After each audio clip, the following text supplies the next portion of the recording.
అందరికీ నమస్కారం. రిక్వెస్ట్ చేస్తున్నాను, దయచేసి ఈ ఛానల్ సబ్స్క్రైబ్ చేయమని కాదు, దయచేసి ఈ వీడియోని ఎండింగ్ వరకు చూడండి. ఒకవేళ ఈ వీడియోని కనుక మీరు కంప్లీట్ చూడలేని అనుకున్నట్టయితే ఎవ్రీ 2 minutes కోసం స్కిప్ కొట్టుకుంటూ ఉన్నాను, ఎందుకంటే చాలా ఇంపార్టెంట్ వీడియో. అండ్ టాపిక్స్ కూడా 4-5 టాపిక్స్ ఇందులో ఉన్నాయి. మ్యాక్సిమం ఏం చేస్తారంటే ఒక టాపిక్ కొంత చెప్పి ఇంకో టాపిక్ కొంత చెప్పి అలా అటు ఇటు కూడా మారుస్తూ ఉంటాను. బట్ చాలా ఇంట్రెస్టింగ్గానే ఉంటుంది. ముందుగా ఇప్పుడు మన మోదీ అమెరికా చెప్పిందని యుద్ధం ఆపాడా, లేదు మన ఆర్మీ వాళ్ళు కానీ, నేవల్ వాళ్ళు కానీ, ఎయిర్ ఫోర్స్ వాళ్ళు కానీ, లేదు మన క్యాబినెట్ సెక్రటరీలు చెప్పారని యుద్ధం ఆపారా, లేదు మన దేశ ప్రజలు కోరుకున్న యుద్ధం ఆపారా అన్నది క్లారిటీ ఇస్తా. 1971లో ఆనాడు ఉన్నటువంటి అమెరికా ప్రెసిడెంట్ రిచర్డ్ నిక్సన్, మీరు పాకిస్తాన్కి యుద్ధం చేస్తే మేము చూస్తూ ఊరుకోం, మేము ఇన్వాల్వ్ అవుతాం, మేము ఇన్వాల్వ్ అయితే ఎలా ఉంటుంది ఏంటో తెలుసు కదా అని అన్నప్పుడు, ఏం చేసుకుంటావు చేసుకోపోరా బాబు అని ఇందిరాగాంధీ అనింది. బట్ ఈరోజు ట్రంప్ వచ్చేసి అడగగానే మోదీ వచ్చేసి యుద్ధం ఆపాడు. దెన్ అక్కడ ఇందిరాగాంధీ వచ్చేసి నిజమైనటువంటి సింహం అనిపించింది, శివంగి. బట్ ఇక్కడ వచ్చేసి ట్రంప్ చెప్పగానే మోడీ వచ్చేసి తల వంచాడు. దెన్ ఇతను సింహం కాదు, షేర్ కాదని చెప్పేసి కొంతమంది. దెన్ ఎక్కడ స్టార్ట్ చేద్దాం? ముందైతే 1971 అప్పుడు యుద్ధం అన్నప్పుడు కేవలం బాంబులు, రాకెట్లు, ట్యాంకర్లు, ఇవే. అణుబాంబులు లేవు. న్యూక్లియర్ వెపన్ పాకిస్తాన్ దగ్గర లేదు, మన దగ్గర లేదు. ఫస్ట్ అది మైండ్లో పెట్టుకోండి. నెంబర్ 2, ఆ రోజు ఉన్నటువంటి మన భారతదేశ ఆర్థిక పరిస్థితి ఈరోజు ఉన్నటువంటి భారతదేశ ఆర్థిక పరిస్థితి టోటలీ డిఫరెంట్. ఇప్పుడు ఉక్రెయిన్ రష్యా యుద్ధం తీసుకోండి. ఉక్రెయిన్ వచ్చేసి చాలా నష్టపోయింది. రష్యా మన కనపడతల్లా భయంకరంగా నష్టపోయింది. రష్యా కూడా వాళ్ళ సైన్యంలో 1,00,000 మంది చనిపోయారు, లక్షల కోట్ల నష్టం వచ్చింది వాళ్ళకి. రష్యా చాలా బలమైందే, శక్తివంతమైందే. ఉక్రెయిన్ వచ్చేసి రష్యా కన్నా తక్కువ శక్తివంతమైంది, లేదన్నప్పుడు శక్తివంతం కూడా లేదని అనుకుందాం. ఉక్రెయిన్ నష్టపోయింది, శక్తివంతం రష్యా నష్టపోయింది, అవునా? ఇప్పుడు పాకిస్తాన్తో మనం యుద్ధం చేయటం వల్ల మీకెవ్వరికి అర్థం కాని విషయం ఏంటంటే భయంకరంగా మనం నష్టపోతాం. ఏది యుద్ధం కన్నా కంటిన్యూ అయితే. స్టార్టింగ్ ఆపరేషన్ సింధూర్ అంటూ మన వాళ్ళు ఏదైతే చేశారో 100% అది కరెక్టే చేశారు. ఇప్పుడు ఆపటం అనేది ఇది కూడా కరెక్టే. ఇక్కడ ఇందిరాగాంధీ టాపిక్ చెప్తా.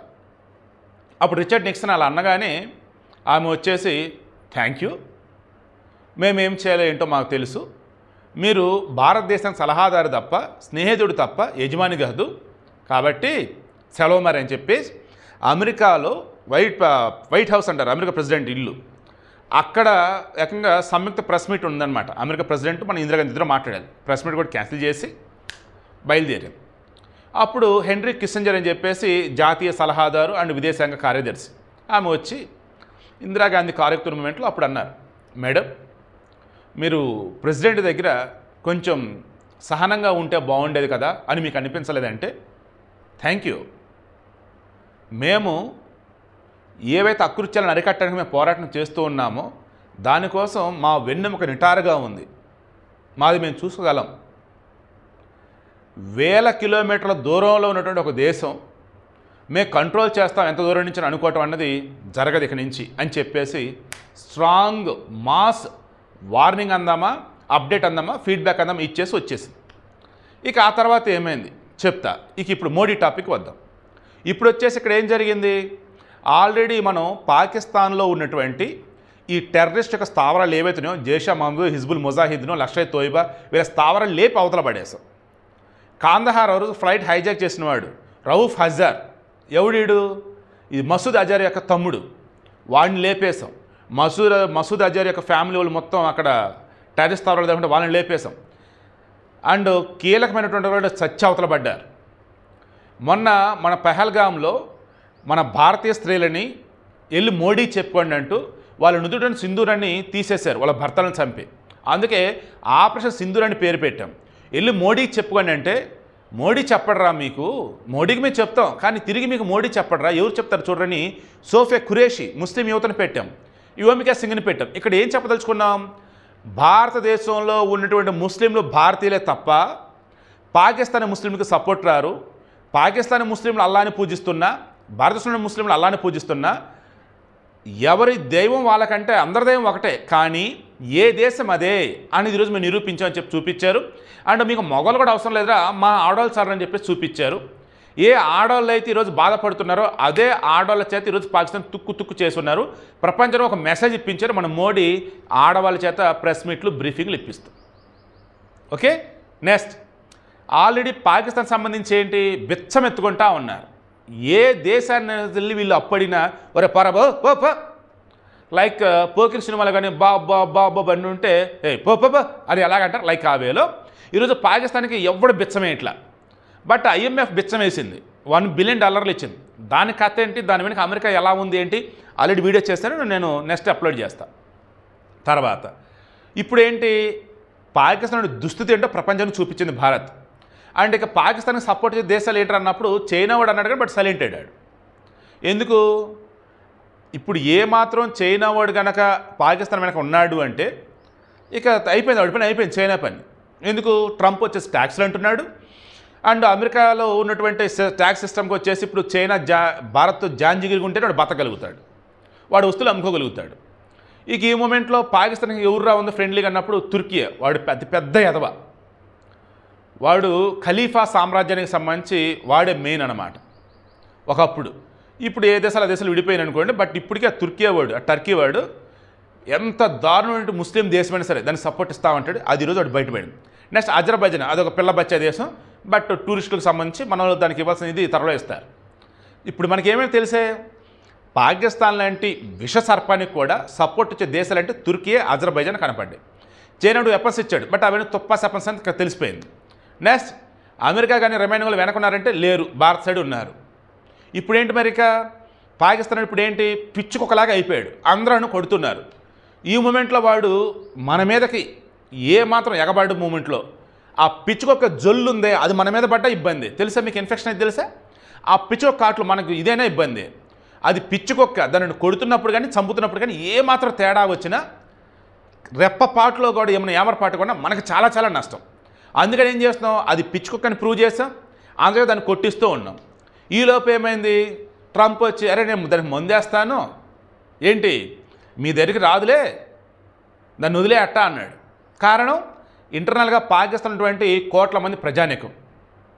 అండ్ పాకిస్తాన్ ఇప్పుడు ఏమాత్రం అటు ఇటుకి తేడా కనుక అయిందనుకోండి చైనా వాడు దూసుకెళ్ళిపోతాడు, అప్పుడు అమెరికాకి ఇబ్బంది.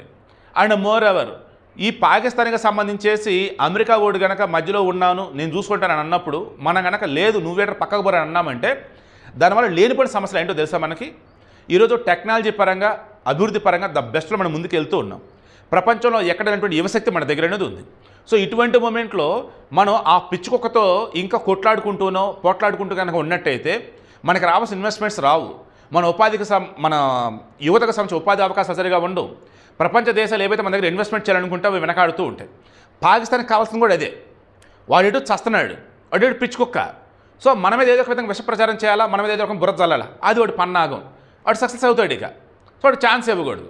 మరి మనం వచ్చేసి ఇక్కడ యుద్ధం స్టార్ట్ చేసి ఆపరేషన్ సింధు స్టార్ట్ చేసాం, దాన్ని మనం గెలవాలి కదా. అందుకేం చేసాం, అరే వాళ్ళు ఆపమన్నారు మేము ఆపుతున్నారా, అయితే ఇక మీదట మా దేశంలో కనుక ఉగ్రవాదులు దాడి చేస్తే అది యుద్ధంగానే పరిగణిస్తాం, దానికి నీ దగ్గర బాధ్యత అని చెప్పేసి పాకిస్తాన్కి చెప్పాం.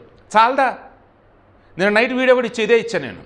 దీని అర్థం ఏంటి, ఒరే పాకిస్తాన్ ఒక్క టెర్రరిస్ట్ కూడా మా దేశంలో రాకూడదురా, వస్తే నీకు బగిలిద్దని చెప్పేసి అన్నాం. నెక్స్ట్ 1971కి వెళ్దాం. అక్కడ వచ్చేసి అమెరికా వాడు ఏమన్నాడు, ఇదిగో మీరు యుద్ధం కనుక ఆపోతే మేము ఏం చేస్తాం చూస్తాం ఇది అన్నాడు. చేసుకోరా బాబు అని చెప్పేసి ఇందిరాగాంధీ అంది. అప్పుడు ఏం చేశాడంటే బర్మా షెల్ కంపెనీ అని చెప్పేసి ఒకటి ఆయిల్ సంబంధించి అదే అనమాట, దాన్ని ఆపేశాడు.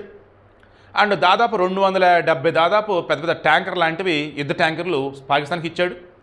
బట్ తుత్తునీలు చేసి అవతల పడేస్తాం మనం. ఎందుకంటే ఆ రోజు చెప్పా కదా, ఇప్పుడున్న హై అండ్ టెక్నాలజీ లేదు, అండ్ మిసైల్స్ లేదన్నప్పుడు న్యూక్లియర్ వెపన్స్ అన్నప్పుడు న్యూక్లియర్ వెపన్స్ అసలు కళ్ళ కూడా లేవు, వదిలేండి. మిసైల్స్ రిమైన్ అన్నప్పుడు అంత పాకిస్తాన్ అంత హై అండ్ టెక్నాలజీ లేదు. అప్పుడు చైనా కూడా వచ్చి అంత సపోర్ట్ ఏం లేదు. సో అప్పుడు ఏమైంది, మన దగ్గర ఉన్నటువంటి దానితోనే పాకిస్తాన్ తుక్కు చేసేస్తుంది. దాదాపు 150,000కి పైగా సైన్యాన్ని మనం పట్టుకున్నాం, అందులో 90,000 మందిని ఆల్మోస్ట్ బంధించేసాం. బంగ్లాదేశ్ ఒక ప్రత్యేక దేశం ఏర్పడింది. అండ్ మనకు అప్పుడు ఇండియన్ ఆయిల్ కార్పొరేషన్ మన దగ్గర ఏర్పడింది. ఎందుకంటే సెపరేట్ మనకు ఆయిల్ వేరే వాళ్ళ మీద డిపెండ్ అవ్వకుండా మనకంటూ ఒక ఆయిల్ కార్పొరేషన్ ఉండాలని చెప్పేసి ఇండియన్ ఆయిల్ కార్పొరేషన్ ఏర్పడింది. బంగ్లాదేశ్ సెపరేట్ కంట్రీ అయిపోయింది. పాకిస్తాన్ ఎంత వేస్ట్దో అర్థమైపోయింది. అండ్ అమెరికా వాడు ఎంత తేడా కూడా జనానికి అర్థమైపోయింది. మనం వచ్చేసి అమెరికాని ఎదిరించి నిలబడ్డాం. సో ఇప్పుడు మీకేం అర్థమవుతుంది, ఒకనాడు వియత్నాం కానీ ఆ తర్వాత భారత్ కానీ ఇలా కొన్ని దేశాల ప్రపంచంలో అమెరికాని ఎదిరించి నిలిచాయి. ఆ మూమెంట్లో మనకి రష్యా దగ్గరైంది. ఇలా చెప్పుకుంటూ పోయినట్టయితే ఆ రోజు ఇందిరాగాంధీ ఉన్నటువంటి పరిస్థితులకు అనుగుణంగా ఆమె సత్తా చాటింది. అందుకే ఆమెను మన వాజ్పేయి దుర్గామాత అన్నాడు. ఎందుకు? వాజ్పేయి వచ్చేసి అపోజిషన్, కానీ అమెరికా నుంచి వచ్చిన తర్వాత యుద్ధం చేయడానికి ముందు వాజ్పేయిని పిలిపించి ఆమె మొత్తం ఎక్స్ప్లెయిన్ చేసింది. ఆయన ఐక్యరాజ్య సమితికి మన వాజ్పేయి వెళ్ళున్నారు. అప్పుడు అక్కడ ఉన్న వాళ్ళు అడుగున్నారు, ఏమయ్యా నువ్వేమో భారత్లో వచ్చేసి ఇందిరాగాంధీకి అపోనెంట్, మరి ఇప్పుడేమో వాళ్ళ వాయిస్ వినిపించడానికి నువ్వు వచ్చేవి ఏంటంటే, బోరే బాబు ఒక గులాబీ ఒక లిల్లీ పువ్వు అన్నీ ఒక తోటలో ఉంటాయి, బట్ ఆ తోటకి ఆపద వస్తుందన్నప్పుడు గులాబీ లిల్లీ మొత్తం ఏకమవుతాయి. ఈరోజు మేము చేస్తున్నదే ఇది మా దేశం, మా దేశానికి సంబంధించిన ఇష్యూ అన్నప్పుడు మేమంతా ఏకమవుతాం అని ఆ రోజు ఆయన నిరూపించాడు. వన్స్ ఐక్యరాజ్య సమితిలో ప్రసంగం చేసిన తర్వాత అందరికి అర్థమైపోయింది ఈరోజు పాకిస్తాన్ ఎలా ఎదుర్కోబోతున్నారు ఇండియా వాళ్ళు అండ్ అవసరం ఎలా ఉంది ఏంటంటే. ఎగ్జాక్ట్గా సేమ్ ఈరోజు భారతదేశానికి సంబంధించి మోడీ కూడా అదే స్టాండ్ని ఈరోజు ప్రపంచానికి వినిపించారు. అండ్ భారతదేశంలో ఉంటే ముస్లింలు హిందువులు మొత్తం ఏకమయ్యారు. ఎక్కడో కొంతమంది క్రైస్తవులు మాత్రం ఇంకా కొంచెం ఫూలిష్గా ఉన్నారు కొంతమంది మాత్రం. మరి వాళ్ళు ఎందుకు అలా ఉన్నారంటే నాకు ఇప్పటికీ అర్థం కావట్లేదు. But coming to point, Asaduddin Owaisi కూడా భారత్ జిందాబాద్ అన్నాడు, పాకిస్తాన్ ముర్దాబాద్ అన్నాడు, మోడీతో కలిసి మేము అన్నాడు. అపోజిషన్ విపక్షాలు మొత్తం కూడా కలిసి మోడీతో అన్నారు. ఈ షర్మిల లాంటి ఒకళ్ళిద్దరు తప్ప మోడీ వచ్చేసి ఇంటర్నల్ టెర్రరిస్ట్ పిచ్చి పిచ్చిగా ఏదో వాగారు, వదిలిపడేయండి వాళ్ళని, వద్దు అసలు లేదు ఇంక వాళ్ళకి అంతే. సో భారతదేశం ఈరోజు అంతా కూడా ఏకమైంది. కాశ్మీర్లో ఉన్నటువంటి ముస్లింలు అంతా కూడా పాకిస్తాన్ చీగొట్టారు, రోడ్ల మీదకి వచ్చారు. వాళ్ళకి మోడీ యొక్క గొప్పతనం ఏంటో తెలిసింది. జమ్మూ అండ్ కాశ్మీర్ ఒకప్పుడు వాళ్ళు భారత్లో భాగంగా అనుకునేవాళ్ళు, ఇప్పుడు భారత్లో భాగం అంటున్నారు. పాకిస్తాన్ ప్రమాదకర దేశం వాళ్ళకి అర్థమైంది. సో ఈరోజు కూడా సేమ్ అండి, 1971లో ఎలాగైతే అందరూ కూడా ఏకమయ్యారో ఈరోజు కూడా అలాగే ఏకమయ్యారు. ఆ రోజు అమెరికాని ఎదిరించి మన సత్తా ఏంటో చూపించాం. ఈరోజు అమెరికా వచ్చేసి మేము ఏలు పెడతాం ట్రంప్ అంటే దారా బాబు రారా బాబు అని చెప్పేసి పక్కన పెట్టి మనం వచ్చేసి మన సత్తా ఏంటో ఈరోజు ప్రపంచాన్ని చూపించాం. అండ్ ఓవరాల్గా చూసుకుంటూ ఉన్నప్పుడు అసలు ఇక ముందుంది. ఆల్రెడీ పాకిస్తాన్ సంబంధించేసి సింధు నది జలాన్ని మనం ఆపేసాం. ఇప్పుడు చర్చలు జరిగిన మూమెంట్లోనే వారికి నదీ జలాలు ఎలా ఇవ్వాలి ఏంటి అనే దానికి తగ్గప్పుడు మన కన్వీనెంట్గా ఉండటం కావచ్చు, లేదన్నప్పుడు మనకి ఫేవర్గా ఉండేలాగా మనం ఇప్పుడు చేస్తాం. ఎందుకంటే మన చేతిలో ఉంది బాల్. ఇప్పుడు నెక్స్ట్ ఆ బోర్డర్లు ఎలా ఉండాలి ఏంటి మనమే చూస్తాం. అన్నిటికి మించి వీళ్ళకి చాలామంది అడుగుతుంది, పాక్ ఆక్యుపైడ్ కాశ్మీర్ని ఇప్పటికైనా మన వాళ్ళు తీసుకోవాలి కదా. అది ఇప్పుడు మనకి ఎందుకు? అది భారత్లో భాగం కాబట్టి, రైట్. బట్ అది ఐక్యరాజ్య సమితిలో ఉంది, అది ఇష్యూ వచ్చేది. జవహర్లాల్ నెహ్రూ పుణ్యం అండి ఐక్యరాజ్య సమితిలో కూర్చుంది అది. ఇప్పుడు దాన్ని క్లియర్ చేయించాలంటే it will take time. And ఇప్పటికిప్పుడు దాన్ని మనం తీసుకున్నామంటే భయంకరమైన టెర్రరిస్ట్ స్థావరాలు మొత్తం అక్కడే ఉన్నాయి, టెర్రరిస్ట్ ముండా కొడుకులు మొత్తం అక్కడే ఉన్నారు. జమ్మూ అండ్ కాశ్మీర్లో మహా అయితే 10లోనో 100లోనే ఉంటారు పాకిస్తాన్కి మద్దతు ఇచ్చేవాళ్ళు, టెర్రరిస్ట్ మద్దతు ఇచ్చేవాళ్ళు. పాక్ ఆక్యుపైడ్ కాశ్మీర్లో వచ్చేసి ఏకంగా వేలల్లో ఉంటారు వాళ్ళు. అంతమంది టెర్రరిస్టులు మనం ఎక్కడ కాపలా కాసుకోవాలి అండ్ వారి నుంచి మనల్ని ఎలా కాపాడుకోవాలి? ఇప్పుడంటే అయ్యేది కాదు. ఈ మూమెంట్లో ఏమవుతుంది, బలూచిస్తాన్ ఆల్రెడీ అక్కడ వచ్చేసేంటి వాళ్ళు క్వెట్ట రాజధాని, బలూచిస్తాన్ రాజధాని క్వెట్ట, ఆ నగరాన్ని ఆల్రెడీ వాళ్ళు తీసేసుకున్నారు. ఐక్యరాజ్య సమితికి ఆల్రెడీ ఏం చెప్పారు, బలూచిస్తాన్ ఒక సెపరేట్ కంట్రీ ఫామ్ అయింది రా బాబు, గుర్తించండి రా బాబు అన్నారు. మనోళ్ళు already Balochistan support. Balochistan already Pakistan ఆర్మీని ఏర్ అవతల పడేస్తుంది. పైన వచ్చేసి ఖైబర్ పఖ్తూన్ఖ్వా అనే ఏరియాలో వచ్చేసి తెహ్రీక్ ఈ తాలిబాన్ తాలిబాన్ బ్యాచ్ వాళ్ళు వచ్చేసి ఆల్రెడీ గత కొద్ది నెలలుగా పాకిస్తాన్ మీద ఆల్మోస్ట్ యుద్ధం లాంటిదే చేస్తున్నారు. వాళ్ళు పాకిస్తాన్ సైనికులను చంపేస్తూ ఉన్నారు. వాళ్ళు ఇక్కడ సెపరేట్ ఏరియా కావాలి అని చెప్పేసి వాళ్ళు అడుగుతూ ఉన్నారు. సౌత్లో వచ్చేసి బలూచిస్తాన్, నార్త్లో వచ్చేసి తెహ్రీక్ ఈ తాలిబాన్ పాకిస్తాన్ వాళ్ళు. సో ఓ పక్క వాళ్ళు, ఇటు పక్క మనం ఆల్రెడీ తాట తీసి ఆరేసి ముడ్డి మీద వాత పెట్టేసి మనం ఇక్కడ ఒక పక్క రెడీగా ఉన్నాం. దాన్ని ఇంకేంటి ముప్పేట దాడి అని డబ్బులు లేవు. ఈ IMF వాళ్ళు ఇచ్చిన డబ్బులు ఏవైతే ఉన్నాయో $1 బిలియన్ అవి కరెక్ట్గా వాడుకోవాలి. ఉగ్రవాద స్థావరాలు మొత్తం ధ్వంసం అయిపోయినాయి. ఇప్పుడు వాడు ఏంటి కుదురుగా ఉండాలి ఇంకా. సో రేపు చర్చలకు వచ్చినా మనం ఏవైతే చెప్తాం కండిషన్స్ వాడికి ఫుల్ఫిల్ అంటే దానికి వాడు ఒప్పుకోవాలి. ట్రంప్ వచ్చేసి ఇప్పుడు ఏమంటున్నాడు, ఈ ఇరు దేశాలకు సంబంధించి చర్చల విషయంలో మేము మధ్యవర్తిత్వం వహిస్తామన్నాడు. మోదీ కానీ మనోళ్ళు కానీ ఆల్రెడీ ఏం చెప్పారు, పాకిస్తాన్ ఇండియా అన్నప్పుడు మేము చూసుకుని మధ్యలో ఎవడు రావద్దు అన్నాడు. ట్రంప్ ఏమన్నాడు, నేను వస్తాను. సరే రారా అని చెప్పేసి కూర్చోబెట్టి ట్రంప్ని అడ్డంగా మనోళ్ళు ఇరికిస్తారు తప్ప ట్రంప్ ఏది చెప్తుంది మనోళ్ళు చేయరు. మీ చాలామందికి అర్థం కాదు, మరలా చెప్తున్నా, యుద్ధం చేయాలి, చేసాం. టెర్రరిస్టుల యొక్క అంతమే మన లక్ష్యం. ఆల్రెడీ దాన్ని తీసుకు అడుగులు పడ్డాయి. అంటే పాకిస్తాన్ యొక్క దాని యొక్క దుర్బుద్ధి ఏదైతే ఉందో ప్రపంచం చూపాం. పాకిస్తాన్ ప్రపంచ దేశం చీకొట్టాలి, ఆల్రెడీ చీకొట్టాయి. అండ్ మన దేశం సంబంధించి అంత మద్దతు వచ్చారు. మన దేశంలో వచ్చేసి అంత ఏకమవ్వాలి, ఆల్రెడీ ఏకమయ్యారు. సో ఇప్పుడు కూడా మోడీ వచ్చేసి ట్రంప్ చేతిలో కీలు బొమ్మన. 1971లో ఇందిరాగాంధీ ఏదైతే చేసిందో ఇప్పుడు 2025లో మోడీ ఏదైతే రెండు ఒకట కాదా? ఆనాడు న్యూక్లియర్ వెపన్స్ లేవు, ఈరోజు న్యూక్లియర్ వెపన్స్ ఉన్నాయి. న్యూక్లియర్ వెపన్స్ ఆల్రెడీ మీకు చెప్పున్నాం. అసలు ఒకటి పాకిస్తాన్ 170 ఉన్నాయండి, మన దగ్గర 170 180 అంటున్నారు. 1-2 చాలు స్వామి, సర్వనాశనం అయిపోయింది. ఇందా చెప్పేది మీకు ఉక్రెయిన్ రష్యా ఎగ్జాంపుల్ చెప్పాను, ఇప్పుడు ఇదే చెప్తున్నా. యుద్ధం చేయకుండా ఉండకూడదు. సో చేసాం, మొదలెట్టాం, వాడిని ఎక్కడ కొట్టాలి అక్కడ దెబ్బ కొట్టాం. అండ్ ఇప్పుడు వచ్చేసి వాళ్ళు వచ్చి ఆపండ్రా బాబు అంటున్నారు. పాకిస్తాన్ పార్లమెంట్లో ఉన్న వాళ్ళు నెత్తిన మొత్తుకుంటా ఉన్నారు, అరే షేర్ రా మోడీ, అరే భారతదేశం ముందు మనమెంతరని ఉంటూ ఉన్నారు, ఏడుస్తూ ఉన్నారు. ఇక్కడ మీ అందరూ తెలియాల్సింది ఒక పాయింట్ చెప్పి నేను వీడియో క్లోజ్ చేస్తాను. మనది ప్రజాస్వామ్య ప్రభుత్వం. మన దగ్గర ఉన్నటువంటి మిలిటరీ వాళ్ళు, మన క్యాబినెట్ మంత్రులు, ప్రధాని ఏది చెప్తే అదే చేయాలి. బట్ పాకిస్తాన్లో అలా కాదు. నిన్న ఈవినింగ్ కూడా సీజ్ ఫైర్ అయిన తర్వాత కూడా మరలా వాళ్ళ సైడ్ నుంచి డ్రోన్లు అవన్నీ వచ్చి గుర్తుందా మీకు? అది ఎలా ఏంటంటే షహబాజ్ షరీఫ్ వచ్చేసేమో ఏమని యుద్ధం ఆపేస్తున్నాము అని చెప్పేసి అన్నాడు. బట్ ఆర్మీ వాళ్ళు ఏంటి, వాడికి నచ్చినట్టు చేసుకుంటూ పోతాడు అంతే. వాడు అసిమ్ మునీర్ ఉన్నాడు కదా సైన్యాధ్యక్షుడు, ఆ యాదవకి షహబాజ్ షరీఫ్కి అసలు పడతలే పాకిస్తాన్లో. సో ఆ ప్రధానికి సైన్యాధ్యక్షుడు పడతలేదు. ఈ మూమెంట్లో వాడు ఏదైనా సరే చేయొచ్చాడు. అటువంటి అప్పుడు ఆ పిచ్చముండా కొడుకుని, ఆ సైకోగాలని మనం ఎందుకు దూరం పెట్టకుండా దగ్గరకు లాక్కోవాలి యుద్ధం పేరుతో? కాబట్టి మన వాళ్ళు దూరం జరిగి ఉన్నారు. ఈలోపు వాళ్ళు ఏం చేశారు, కాదు కూడా హడావుట్ చేసినప్పుడు మరలా మన వాళ్ళు వచ్చేసి నిన్న మొత్తం దాన్ని బ్లాక్అవుట్ అంటారు, మొత్తం కరెంటు మొత్తం ఆపేసేసి జాగ్రత్త పడ్డారు. ఈలో ప్రపంచానికి మరలా తెలిసింది ఏమని, అడ్డంగా పోయింది ట్రంప్ పరువు. ఇక్కడ ఏ ట్రంప్ అయితే మధ్యవర్తిత్వం వహించా నేను, బేసిక్స్ కామన్ సెన్స్తో ఇంటెలిజెన్స్తో ఆలోచించి సీజ్ఫైర్ ప్రకటించారన్నాడు. ఒరే కొండరి పప్ప, మేము ప్రకటించాంరా, కానీ నువ్వు ఏ పాకిస్తాన్కి అయితే అమ్మ అమ్మ అంటూ ఉన్నావో వాళ్ళు మరలా మా మీద కొంచెం చూడరా బాబు అని చెప్పేసి చూపించేసాం. దాన్ని అడ్డంగా ట్రంప్ పరుగుపోయింది. ఇప్పుడేంటి, ఇంకా ఐఎంఎఫ్ కానీ ట్రంప్ కానీ ఎవరైనా సరే పాకిస్తాన్కి ఏమాత్రం కొంచెం సపోర్ట్ వస్తున్నా, అరే పాకిస్తాన్ కొంచెం కుదురుగా ఉండాలని చెప్తున్న వాళ్ళు కూడా ఏంటి, ఇప్పుడు పాకిస్తాన్ సైడ్ నుంచి ఒక చిన్న మిసైల్ వచ్చినా, ఒక చిన్న బాంబు వచ్చినా వాళ్ళది ఇప్పుడు బాధ్యత అయిపోయింది. మీకు అర్థమవుతుందా?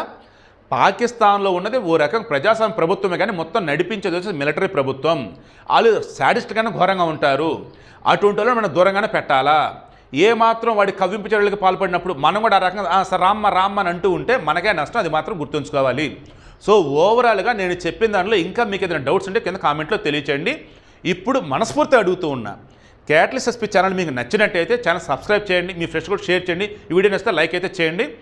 మరలా అది అడుగుతున్నా, నేను మిగతా ఛానల్స్తో పోల్చినప్పుడు, మిగతా జర్నలిస్టులతో పోల్చుకున్నప్పుడు 1కి 10 సార్లు రీచెక్ చేసి ఒక వార్త ఏదైనా కానీ ఇస్తా.